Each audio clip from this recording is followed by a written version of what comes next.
Afternoon, everybody. It is 12 o'clock, June 19th, Juneteenth, as they like to call it.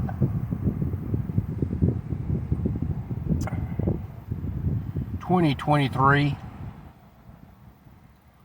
and I have a question.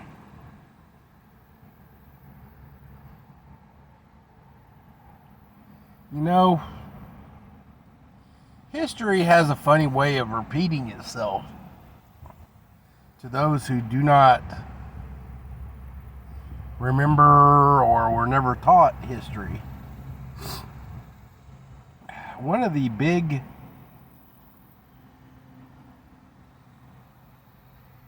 events in American history was prohibition of alcohol. On a national level,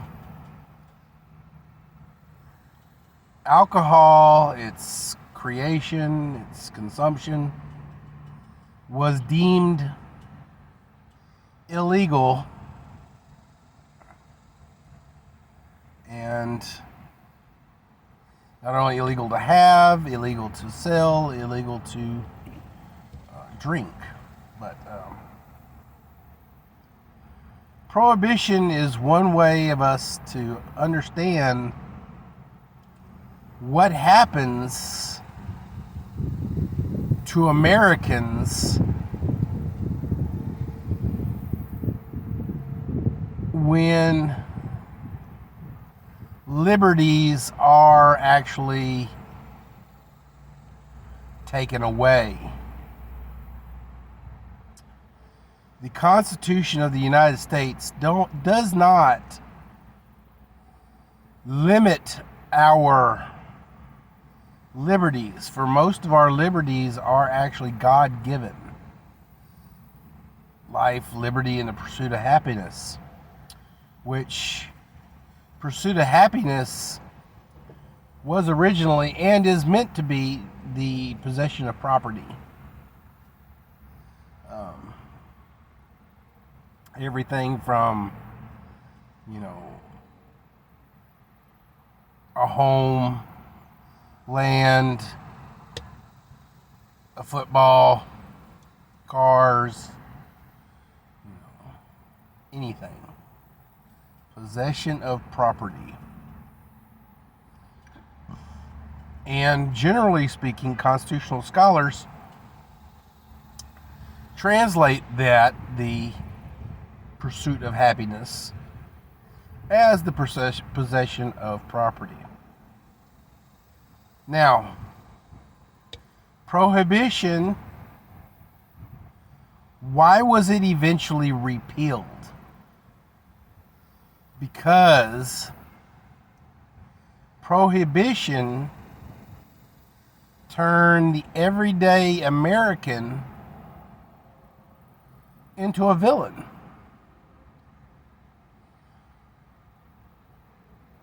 Americans, the hard-working heart of America, the ones who built America, the ones who built our roads, our buildings, our infrastructure, the bridges, the cars, everything.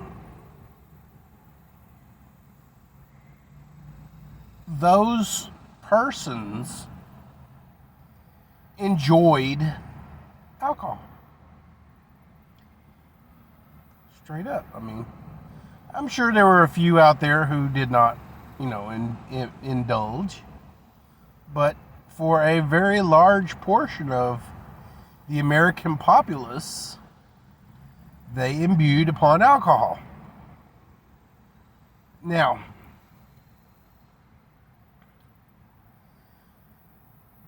you take that away from them for whatever reason you justify it. You now turn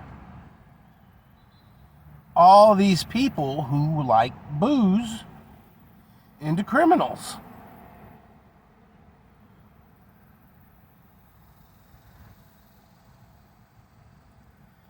We have,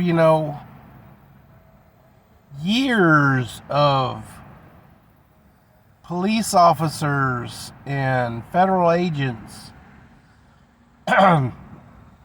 tracking down and the romanticized, mobsters. Basically, the mafia saw the, the need or the desire or the market for illegal alcohol. They took advantage of prohibition. We see a lot of that today with cartels because of the drug war, and drugs are illegal. Cartels come in and fill that bill. You have drug dealers and stuff like that.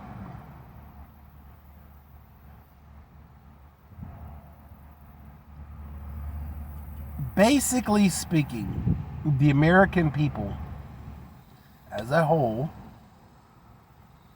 like their booze. There you go. Now, we're seeing today, in these days, last couple months, the woke dumbasses out there have tried to target, and I use the word target very literally, our booze. And now Budweiser, the king of beers, is now basically, number 2 and falling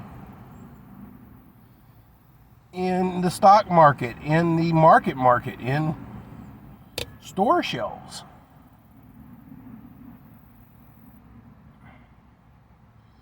To the point where they're losing their, ever-loving ass.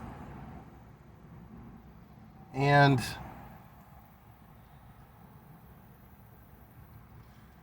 other markets are prospering because of it. Modelo, whatever their position was before Budweiser fell, they were probably very comfortable where they were at. And they are just laughing their ass to the bank now because dumbass, Budweiser decided to do that. What was the leading edge of prohibition? The average working person.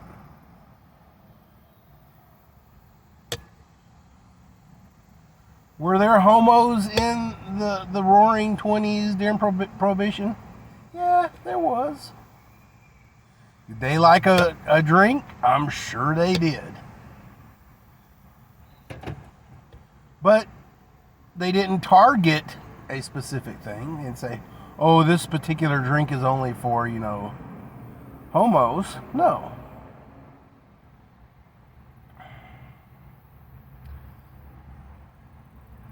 Let me change this direction real quick. Americans, not only do we like our booze, we like our guns.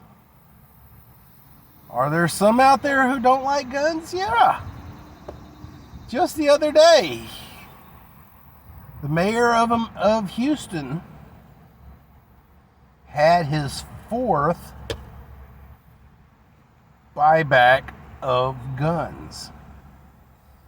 Quote unquote, they received over 1,000 guns to buy back. They gave them like a $200 probably Walmart gift card. You know, if I got a junk gun in my chest somewhere that, don't fire, it's going to cost more to freaking fix than to keep, I might turn it in. $200 is $200. But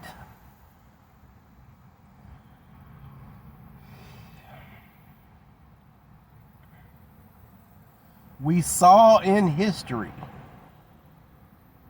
that you take away our booze, you're not taking away, you're just taking away how we get it.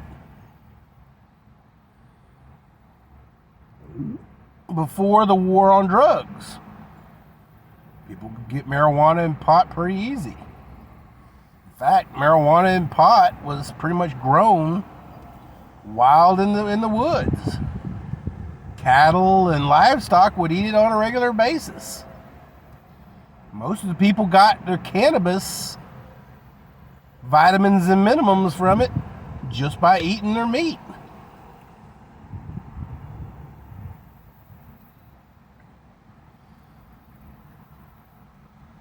Post the drug war, now we're getting, increases in, nutritional health and stuff like that. We are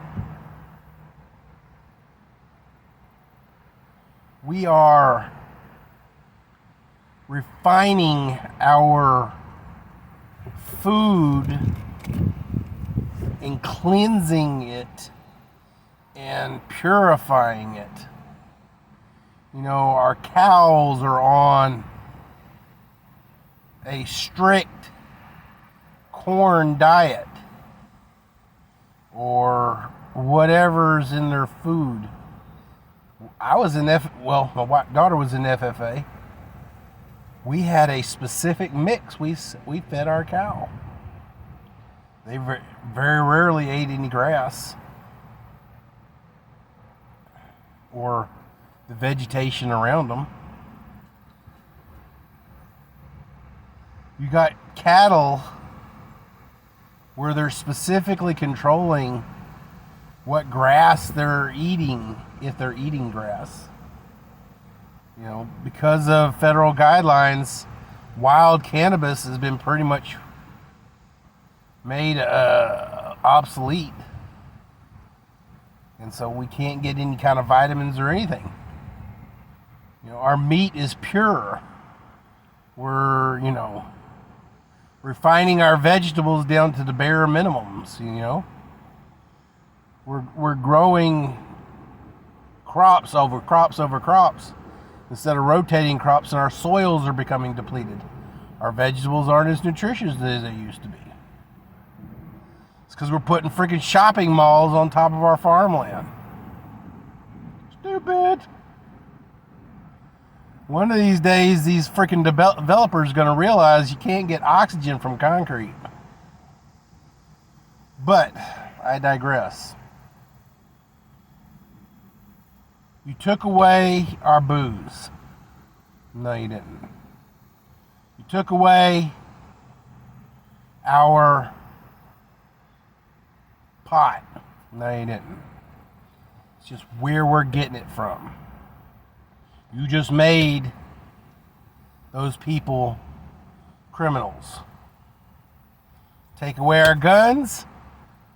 Same shit, different day, guys. You ain't taking away our guns. You're just going to take away the way we get them. You're just going to take away the way we get our bullets. You're going to limit where we go when we shoot. There you go. We will change the industry to wrap around your law. It's just how it's going to work, guys. Those who do not remember the past are doomed to repeat it.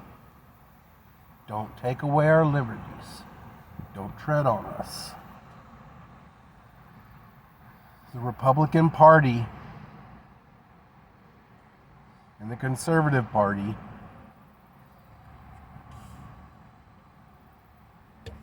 We don't want to be messed with, guys. Let us have our guns. Let us have our booze. Let us have our whatever. Let us have our, chickens in the backyard and whatever. And we will die peacefully and happily. And you can, slowly turn the heat up on the next generation, because we got all these generations coming around that don't know what a freaking gun is. You can do it that way. Let's go, Brandon.